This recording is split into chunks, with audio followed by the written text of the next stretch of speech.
Okay, so it's part 2 of our video on Being in Time by the great Martin Heidegger, which is one of my favorite books, although I've never read it cover to cover. It's very hard not to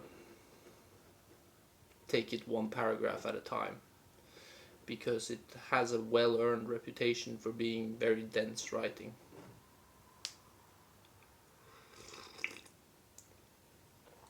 And so I thought reading a few excerpts would be an excellent way to demonstrate some of this dynamic.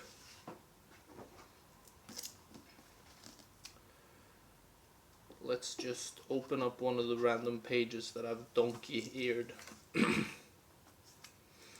Now, one of the things that Heidegger gets criticized for, aside from having to rely on his own invented words, he also uses heavily irregular punctuation, such as scare quotes, quotation marks, and italicized writings on certain words, in an attempt to convey a kind of more oral tone. But of course, it's, as any writer will know, it's extremely difficult to capture such a spoken tone of diction, such a spoken cadence and rhythm through text. And very often his irregular punctuation and stylization of his writing is kind of hard to interpret, or left to the reader to interpret for themselves, which can make things confusing at times, because he introduces and uses concepts very rapidly and in very many layers, and so it's hard to keep track of them all.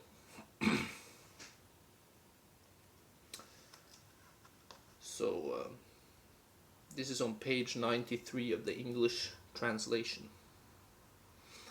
The hermeneutical discussion of the Cartesian ontology of the world. The critical question now arises: does this ontology of the world see the phenomenon of the world at all? And if not, does it at least define inner-worldly beings to the extent that their worldly character can be made visible? To both questions we must answer no. The being which Descartes is trying to grasp ontologically and in principle with the extensio is rather of such a nature that it can be discovered initially only through an inner-worldly being initially at hand. But if this, along with the ontological characteristic of this particular inner-worldly being, nature, the idea of substantiality, as well as the meaning of existit and ad existendum, contained in its definition, leads to obscurity. The possibility nonetheless still exists that through an ontology grounded in the radical separation of God, ego, world, the ontological problem of the world is in some sense raised and further advanced. But even if this possibility does not exist, we must show explicitly that Descartes not only goes amiss ontologically in his definition of the world, but that his interpretation and its foundations led him to pass over the phenomenon of world, as well as the being of inner-worldly beings initially at hand. So this is the part of the book that deals with criticizing the preceding framework of ontological philosophy, or ontology.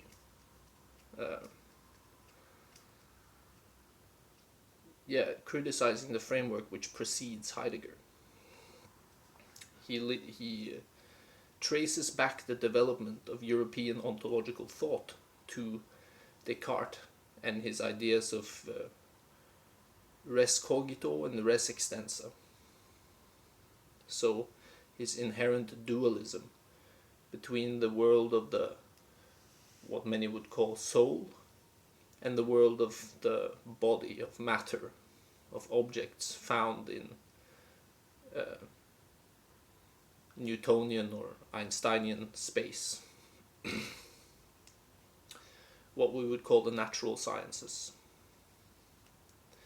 Now, when we jump into the middle of things in this paragraph, Heidegger is already accustomed with putting the word world in quotation marks every time he uses it. And this is because in the preceding part of the book, he's been spending an extensive amount of time problematizing the assumed understanding of this concept known as world, due to the fact that it seems to be everywhere and nowhere at the same time.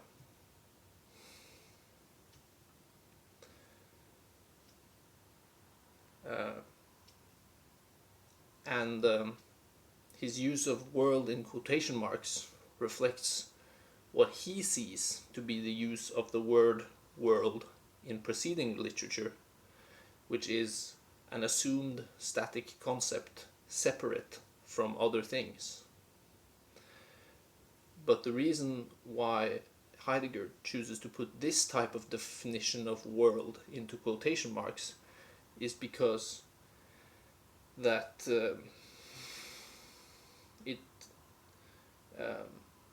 it doesn't take into account the world as Heidegger sees it, which is only accessible through beings that are already in the world, i.e. human beings.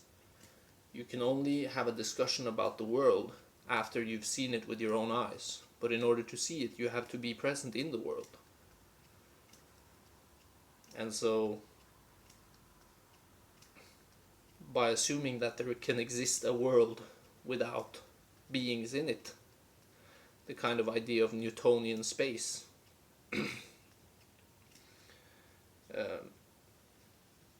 which is a part of this Cartesian legacy of the early modernity period of thinking in Europe, starting in the 1600s.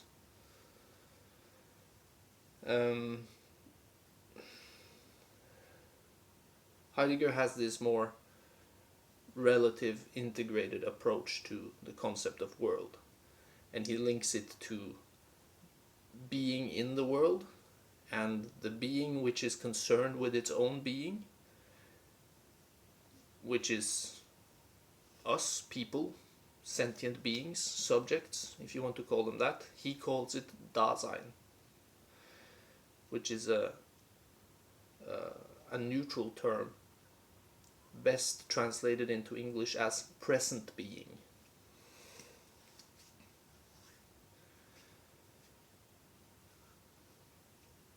Being in something. Very often in this English translation there will be a word which is composite of for, being in the world, with the connecting lines between the words, used as a term in itself to describe the defining characteristic of Heidegger's Dasein, which is a term that he kind of invents and introduces through his writings. And that is partially based on a preceding critique of the before mentioned early modern thinking within the European tradition, which becomes presumptive.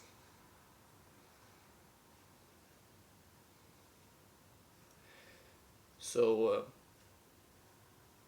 he doesn't find a way to find understanding about the word world through the established assumptions in Cartesian ontology, which becomes the underpinning of scientific thinking which would follow in that period of time.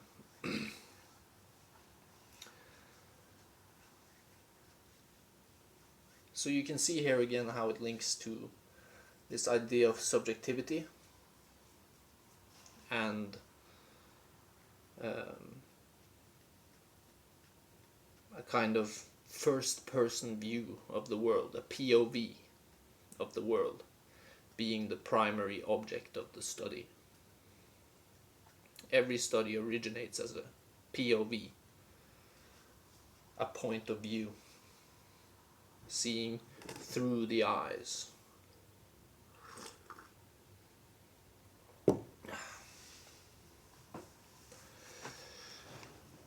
So it's really hard to process the book in its entirety because it's so dense and so long, and each paragraph is so meaning packed that if you really wanted to go to town, I'm sure you could spend double-digit amount of hours doing detailed studies on each paragraph and really push yourself until you get a migraine. But what the critique that Heidegger makes against Cartesian ontology provides us with is a kind of rationale for seeking outside of philosophy for means to explain concepts that are often discussed within philosophy. So this idea that the subject of truth is not reserved for just science or just philosophy, but it can be accessed through culture, conversation, music, associational life, etc., etc. Various amounts of practical activities within the world, labor, family life. Truth can be discovered with interaction in the world, and the critique of Descartes almost becomes a critique that can be levied against any attempt to write down truths about the world, which is kind of what the analytic philosophy tradition is getting at, if you want to use that dichotomy. And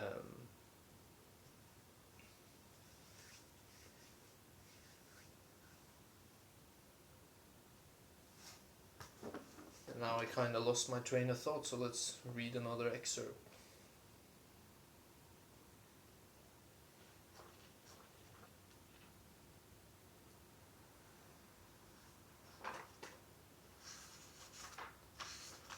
Let's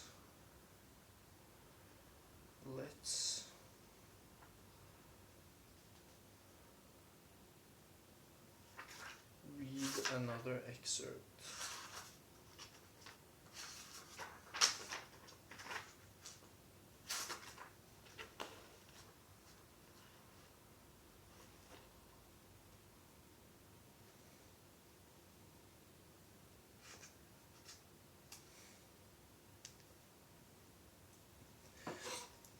Reality as a problem of being and the demonstrability of the external world.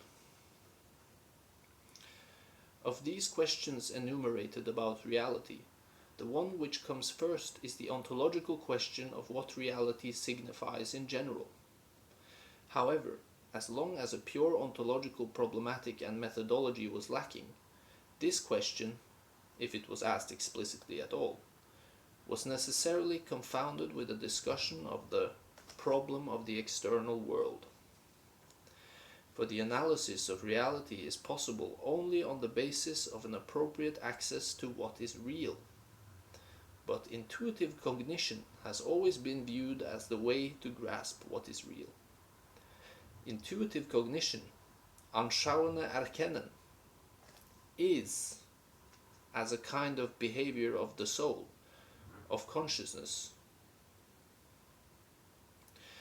Since the character of the in itself and independence belongs to reality, the question of the possible independence from consciousness of what is real, or of the possible transcendence of consciousness in the sphere of what is real, is coupled with the question of the meaning of reality.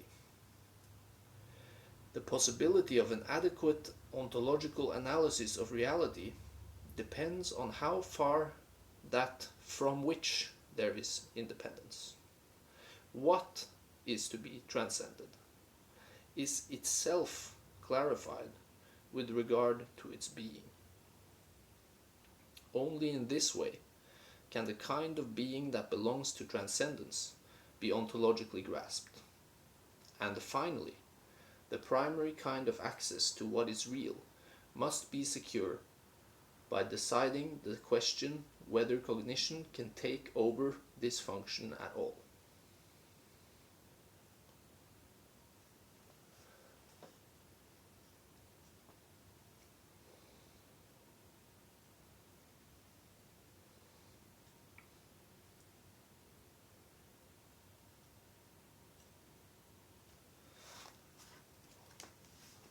So, reality. Assumptions about reality. What can be said to be real? What can be said to be not real? What is a fact? This all becomes dubious.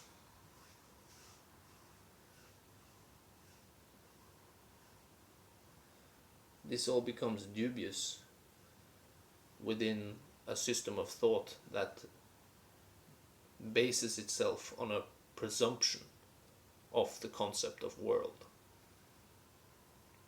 If the concept of world is phenomenologically understood,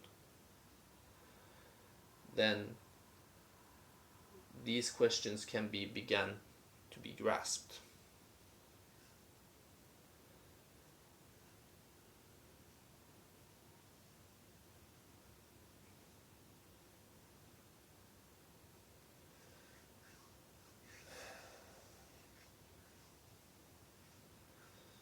Now,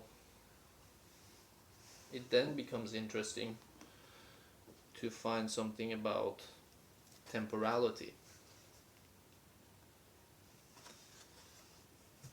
Existential project of an authentic being towards death. Factically, Dasein maintains itself initially and for the most part in an inauthentic being towards death. How is the ontological possibility of an authentic being towards death to be characterized objectively if, in the end, Dasein is never authentically related to its end, or if this authentic being must remain concealed from others in accordance with its meaning? Is not the project of the existential possibility of such a questionable existential potentiality of being a chimerical undertaking? What is needed for such a project to get beyond a merely poeticizing arbitrary construction? Does Dasein itself provide directives for this project?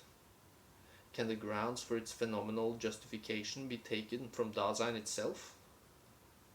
Can our analysis of Dasein up to now give us any prescriptions for the ontological task we have now formulated, so that what we have before us can be kept on a secure path? The existential concept of death has been established, and thus we have also established that to which an authentic being towards the end should be able to relate itself.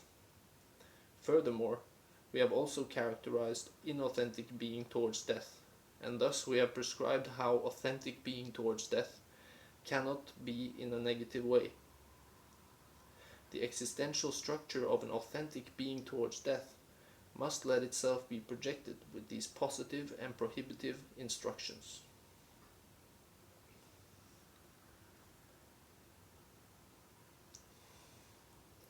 Dasein is constituted by disclosedness, that is, by attuned understanding. Authentic being towards death cannot evade its almost non-relational possibility or cover it over in this flight and reinterpret it for the common sense of the day. The existential project of an authentic being towards death must thus set forth the factors of such a being, which are constitutive for it as an understanding of death, in the sense of being towards this possibility without fleeing it or covering it over.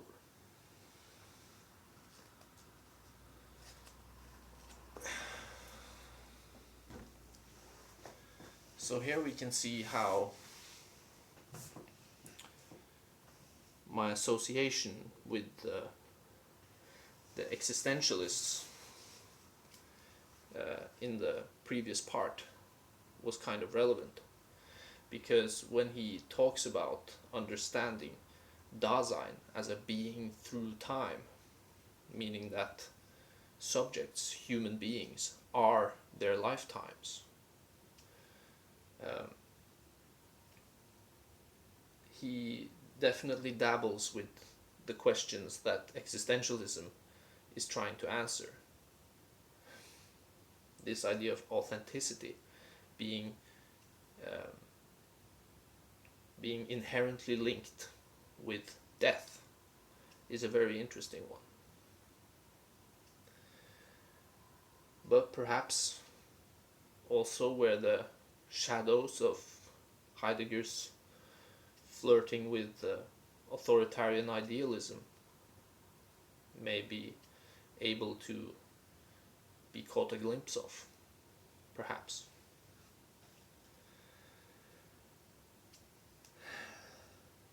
Anyways, it opens up for a understanding of analytical categories that accommodates for a much higher degree of subjectivity. And I think it's quite interesting how Heidegger's legacy has been so inspiring to writing that is primarily associated with leftism, while he himself is kind of shunned, not really shunned, I don't think, although I don't really have huge insight on this. But he is not necessarily the favorite philosopher of leftists, and this concept that he uses of authenticity is a big part of it. Big part of it.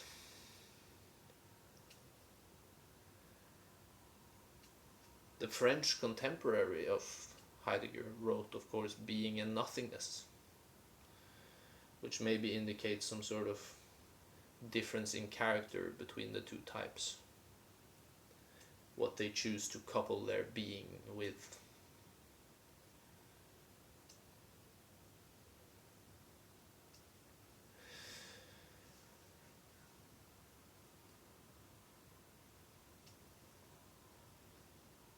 Right. I think, yeah.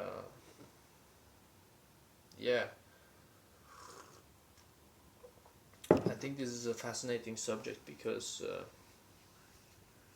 there's a lot of discussions on the internet where people are trying to signal different identities relating to different subcultures, if you want to call it that. And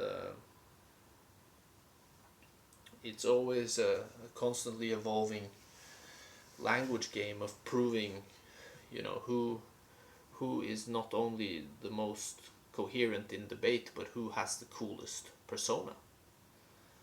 And in the world of internet entertainment, this usually blends together quite seamlessly, making it impossible to distinguish the theater from the play.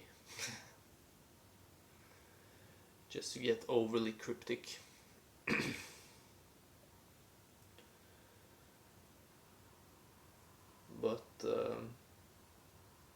I think there is something to be said for this dry precision of Heideggerian thought. I know from my own personal lived experience, it's been a very good way to dry myself off if I've had a little bit too much of the other side in my diet, so to speak, and things start to float a little bit out over its borders. I can calm myself down with a nice dry couple of paragraphs of Heidegger and get into the mood of drinking coffee and watching news streams. Because there's a lot of different things to take pleasure from out there in the world, people. A lot of different aesthetics to enjoy. But I think, in terms of the evolution of philosophy, I think this little chasm that exists between Heidegger and a lot of these other, a little bit later 20th century philosophers is kind of present in the discourse between the internet right and the internet left, or the red pill versus woke discourse. So, and you can definitely see how not only have we highlighted a salient point of contention between the two sides in the topic of authenticity, but also in the topic of reality, this idea of reality. You can very often see how it's a kind of feminine versus masculine, statistics versus poetry type of dichotomy going on. Lived experience versus statistical data. What's more real? Appeals to reality are very efficient rhetorical tricks, and there's a lot of really efficient rhetorical sleight of hand artists, I will call them, who combine some basic statistics with some appeals to reality and create really efficiently weaponized communication. The kind of US conservative pundit style of thinking and reasoning and communicating. The Steven Crowder style.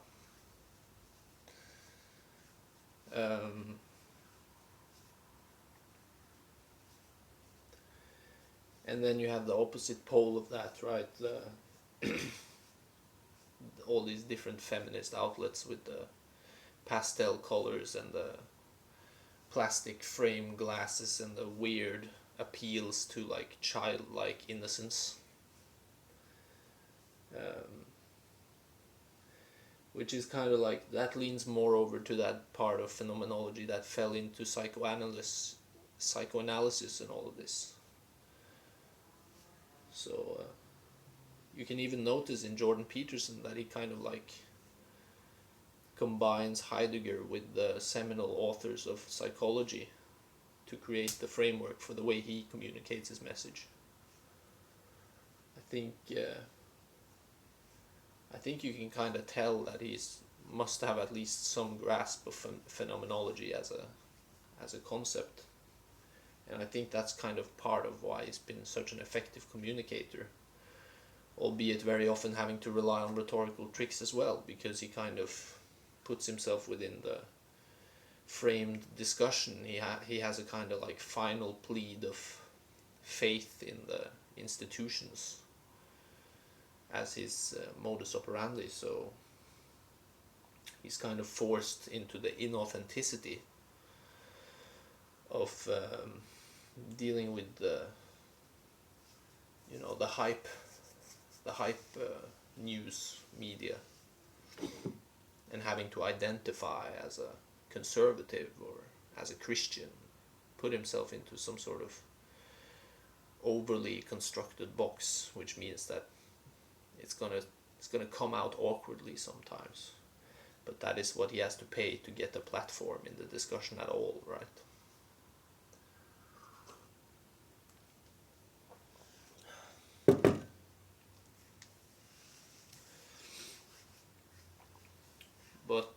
But Jordan Peterson has defined himself as more a part of the red pill side of the internet. But you know, he has a lot of kosher opinions in terms of well, I think it's something he said in his own words as well, like that, you know, 20 years ago he